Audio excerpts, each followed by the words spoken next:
Hello viewers, welcome back to another video, and in this week we are going to be racing in Daily Race B, which is in the Nürburgring GP circuit with Group 4 cars. So you can see currently on the screen we are going to be using the Mazda Atenza.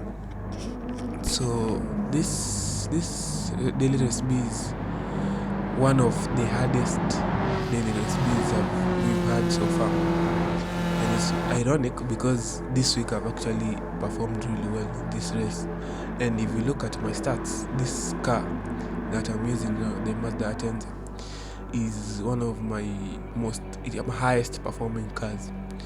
So, but in this video, I'm going to be focusing on this one race between me and the Ferrari called Funny Trace. So, as you're about to start the race, you're going to see what this guy Funny Trace is doing. He's giving us a head start. He's letting people go.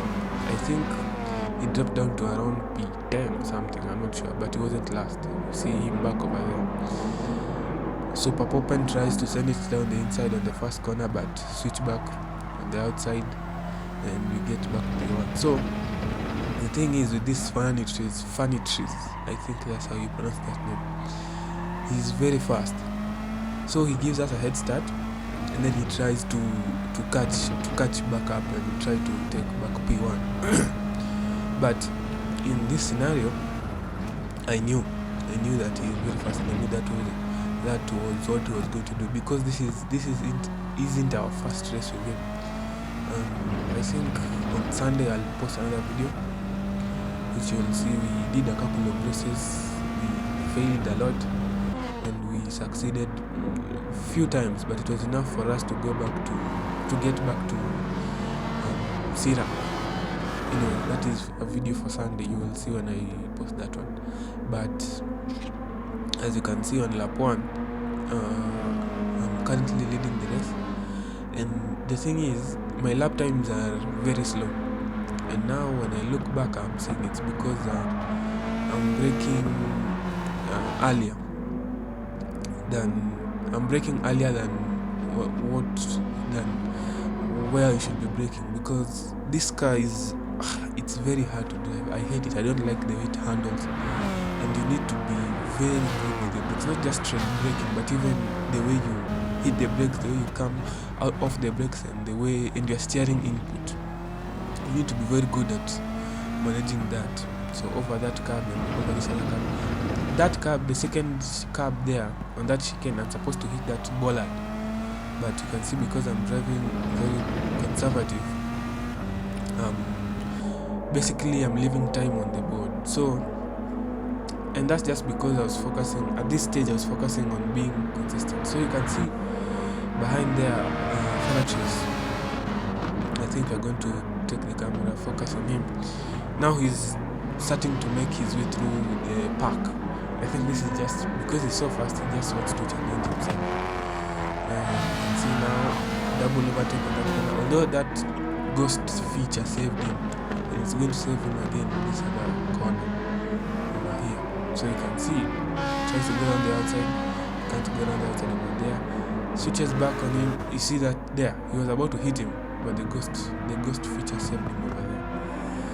So currently now he's back to P2, and now he's going to be hunting me down for P1. Keep in mind, this is the first time in a long time I've had a chance to win. I've been having a streak of bad races, and I think the entire of last week I didn't even race or sim race. So you can see there the gap is 2.4 seconds over there. 2.4 seconds. So the gap was yo-yoing. 2.4, sometimes it's 1.2 whatever. And it's because in the first sector, the first couple of corners, I was consistently faster than him.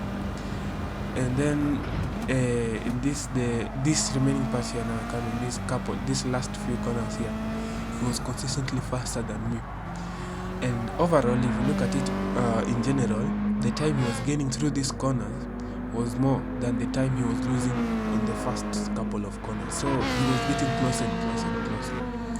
But the gap was yo-yoing. At some point it was 2.4, I think it went up to 3 seconds.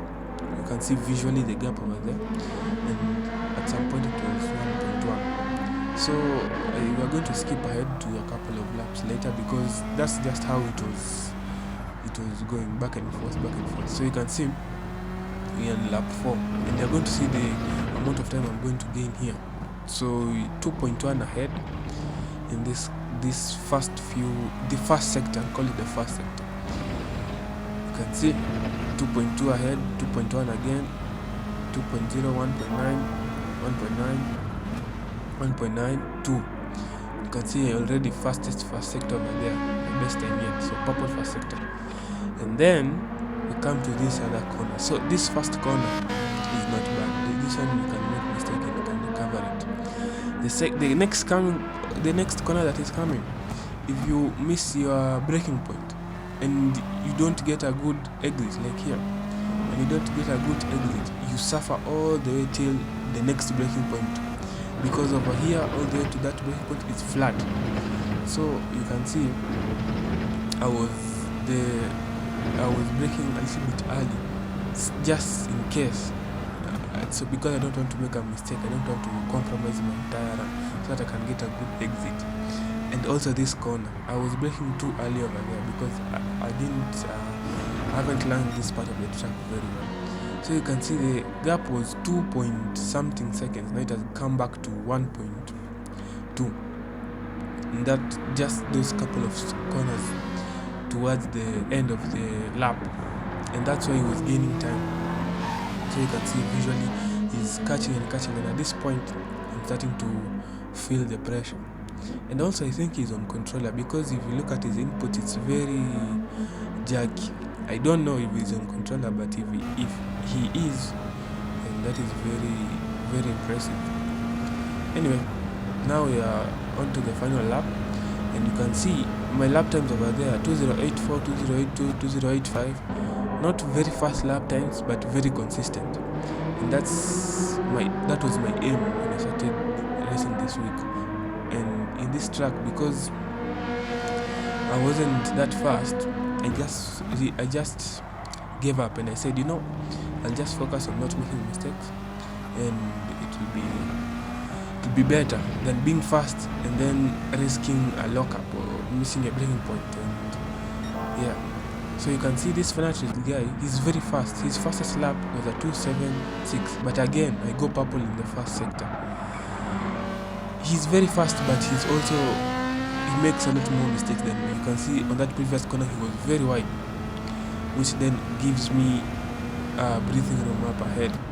And that's the thing, it's either you risk it and you go very fast, but your chances of making a mistake is high, or you focus on being consistent first, and then you build up slowly you build up the pace.